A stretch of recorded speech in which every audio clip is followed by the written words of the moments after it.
एक घना जंगल था। जंगल का राजा शेर बहुत बूढ़ा हो चुका था, तो अब सारे जानवरों को ये चिंता सता रही थी कि अब शेर के जाने के बाद जंगल का राजा कौन बनेगा। तभी वहां भालू खरगोश से कहता है, शेर के बाद अब इस जंगल का राजा तो मैं हूं, क्योंकि शेर के बाद मैं ही बड़ा हूं। भालू अपनी बढ़ाई खुद ही कर रहा था। ये सब सुनकर हाथी भालू से कहता है, अच्छा, शेर के बाद इस जंगल में बड़े तुम हो? तो फिर मैं क्या हूँ? शेर के बाद इस जंगल में सबसे बड़ा मैं हूँ। यकीनन महाराज तो मुझे ही बनना चाहिए।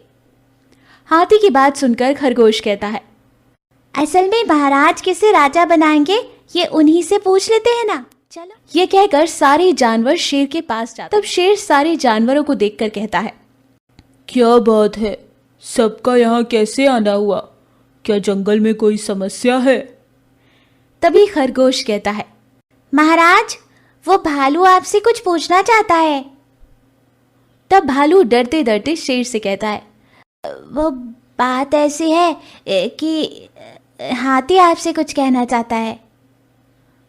भालू की बात सुनकर हाथी तुरंत चौंक जाता है और डरते डरते शेर से कहता है, महाराज, क्या है ना कि इतने में शेर को गुस्सा आ जाता है।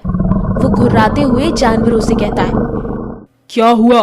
क्या लगा रखा है तुम लोगों ने? कोई मुझे पूरी बात क्यों नहीं बता रहा? तभी लोमड़ी कहती है, महाराज, वो आपकी उम्र हो गई है, तो आपके बाद इस जंगल का राजा आप किसे बनाएंगे? हम सब यही सोच रहे थे। शेर गुस्से में घुर्राता है, क्या मेरी उम्र हो गई है तो क्या मैं भाग नहीं सकता? हो, तो क्या मैं निर्णय नहीं ले सकता? शेर की बात सुनकर भालू कहता है, फिर भी महाराज, आपके बाद जंगल का राजा चुनने का निर्णय आप ही का होगा। वो कौन होगा ये हम जानना चाहते हैं। ये सुनकर शेर सोच में पड़ जाता है। फिर थोड़ी देर बाद सारे जानवरों से कहता है, ठीक है, तुम लोग मेरे बाद कौन राजा बनेगा ये सोच रहे हो ना? वह बताने से पहले मैं तुम लोगों की एक परीक्षा रखना चाहता हूं। उस परीक्षा में जो भी जीतेगा वही अगला राजा होगा। तो परीक्षा ये है कि आज सारा दिन जो कोई भी बिना कुछ खाए मेरे सामने खड़ा रहेगा वही इस जंगल का राजा होगा। ये सुनकर हाथी, भालू और लोमड़ी आगे आते हैं और शेर के सामने बिना कुछ खाए खड़े रहने के लिए तैयार हो जाते हैं। बहुत देर के बाद भालू कमजोर हो जाता है और जाकर भालू शेर से कहता है, महाराज, मैं इस प्रतियोगिता से बाहर होता हूँ। मैं इस प्रतियोगिता में भाग लेना नहीं चाहता।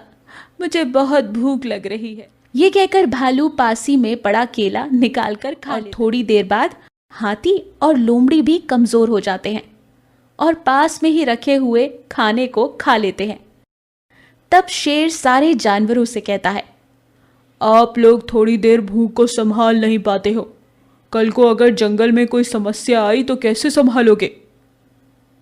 इस कहानी से हमें ये सीख मिलती है कि कोई भी काम करो तो उसे सच्चे संकल्प और लक्ष्य साधना के साथ करना होगा। कोई भी चीज दुनिया में आसानी से नहीं मिलती। एक शेर बड़ा ही गुस्से में दिख रहा था। उसकी सेना खत्म हो चुकी थी। वो एक जादुई शेर था और वो खुद से ही बात कर रहा था। इस काले जादुई भेड़िए का कुछ तो करना पड़ेगा। एक एक करके उसने मेरी सारी सेना को मार दिया। वो अब जंगल के लिए खतरा बन चुका है। मुझे कुछ तो करना होगा। शेर की सेना जानवरों को बचाने में अपनी जान दे बैठे हैं। अपनी सेना को मरा हुआ देखकर वो दुखी हो जाते हैं। शेर के इस दुख में बाकी के जानवर भी शामिल हो जाते हैं। शेर जी, जब तक आपकी सेना थी हम सुरक्षित थे, पर अब क्या होगा? उस काले भेड़िए को रोक पाना अब असंभव दिख रहा है। भेड़िया कुछ ज्यादा ही शक्तिशाली बन गया है। अब मुझे पूरी तैयारी के साथ जंग के मैदान में उतरना होगा, लेकिन इस बार मैं उसे मात देकर ही रहूंगा। मैं मेरी सेना का बदला जरूर लूंगा। दरअसल वो काला भेड़िया आसमान से आया हुआ एक शैतान था, जो जंगल के जानवर और उसके रक्षकों को मारने जंगल में उतरा। उस दिन जादुई शेर और काले भेड़िए का आमना सामना होता है। तुम्हारी सेना तो कब की खत्म हो गई। अब तुम मेरे शरण में आ जाओ। मेरे साथ मिलकर पूरे जानवर जाति का नाश करने में मेरी मदद करो। शैतान का साथ मैं कभी नहीं दूंगा। तुम मुझे कम मत समझो, समझे? अच्छा, तो फिर मेरे इस वार का सामना करके दिखाओ। काला भेड़िया शेर पर हमला करता है।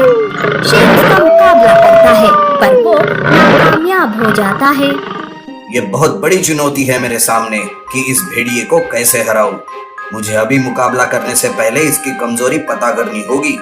ऐसा सोचकर शेर वहाँ से भाग जाता है। भेड़िया शेर को कमजोर समझकर उस पर हंसने लगता है। पहले शेर की सेना खत्म हो गई और अब ये शेर भी भाग गया। अब जंगल के जानवरों को कोई नहीं बचा सकता मुझसे। भेड़िया जानवरों का जीना हराम कर देता है। तो इधर शेर मुसीबत का हल ढूंढने में लग जाता है। ऐसे में एक दिन उसके सामने एक जादुई सीढ़ी प्रकट हो जाती है, जिससे आवाज आती है, हे जादुई शेर, तुम्हारी मदद एक काला ऊंट और सफेद लोमड़ी कर सकती है। वो दोनों बाकी जानवरों से अलग पैदा हुए हैं। उनमें कुछ शक्तियां हैं जिनकी उन्हें भी खबर नहीं है। तुम उन दोनों को ढूंढ लो। तुम तीनों की ताकत ही भेड़िए को मौत दे सकती है।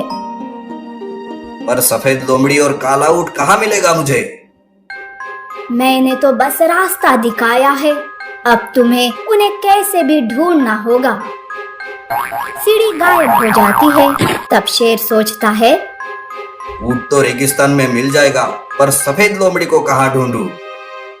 तभी वहाँ तोता आता है और कहता है, सफेद लोमड़ी आपको रेगिस्तान के पास वाले ही जंगल में मिलेगी, पर वो सफेद लोमड़ी बहुत ही अकड़ू है। उसे किसी बात के लिए मनाना बड़ा ही मुश्किल होता है। वो चीज मैं कर लूंगा। सफेद लोमड़ी का पता बताने के लिए बहुत बहुत धन्यवाद तोते। शेर तुरंत सफेद लोमड़ी के जंगल आता है। सफेद रंग का होने की वजह से लोमड़ी को घमंड था। शेर लोमड़ी के पास आकर सब बताता है। तब लोमड़ी कहती है, नहीं नहीं, मैं भला अपनी जान खतरे में डालकर आपका साथ क्यों दूं? मैं यहाँ आराम से जी रही हूँ। जाओ जाओ, आप अपना रास्ता नापो। देख लोमड़ी, प्यार से समझा रहा हूँ, अब सीधे सीधे समझ जा, नहीं तो मुझे और भी रास्ते पता है समझाने के। शेर लोमड़ी को डराने के लिए उस पर हमला करता है। लोमड़ी भी डर जाती है और वो शेर के साथ चल पड़ती है। दोनों रेगिस्तान में आते हैं। वो वहाँ एक ऊंट से काले ऊंट का पता पूछते हैं। तब वो ऊंट कहता है, क्या आपको उस काले ऊंट से काम है? अरे वो ठहरा मनहूस काले रंग का, वो आपके काम नहीं करेगा बल्कि बिगाड़ देगा। देखा शेर, क्या कह रहा है ये ऊंट? मैं तो कहती हूँ ये सब छोड़ दो, जाने दो अब मुझे, और तुम भी चले जाओ। लोमड़ी, तू बकवास करना बंद कर और ऊंट, मुझे बस काले ऊंट का पता बता। शेर और लोमड़ी काले ऊंट का पता लेकर उसके पास आते हैं। शेर उसे सारी बात बता देता है। क्या मैं बड़ा खुश हूँ कि मैं आपके किसी काम में आ सकता हूँ।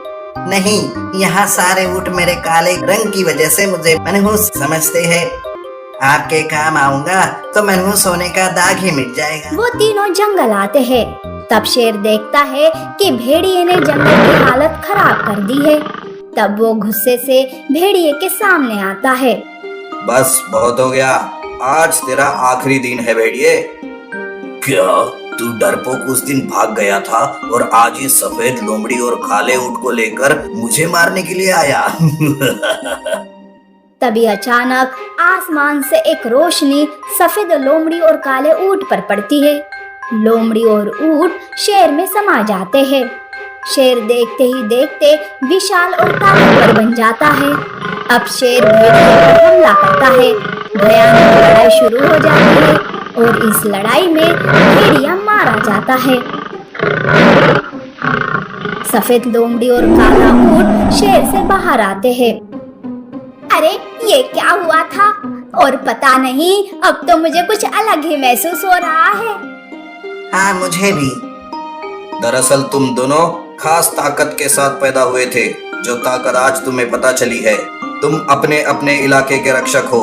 ऊंट, आज से कोई भी तुम्हें मनहूस नहीं समझेगा। जाओ, जाकर अपने अपने साथियों की रक्षा करो।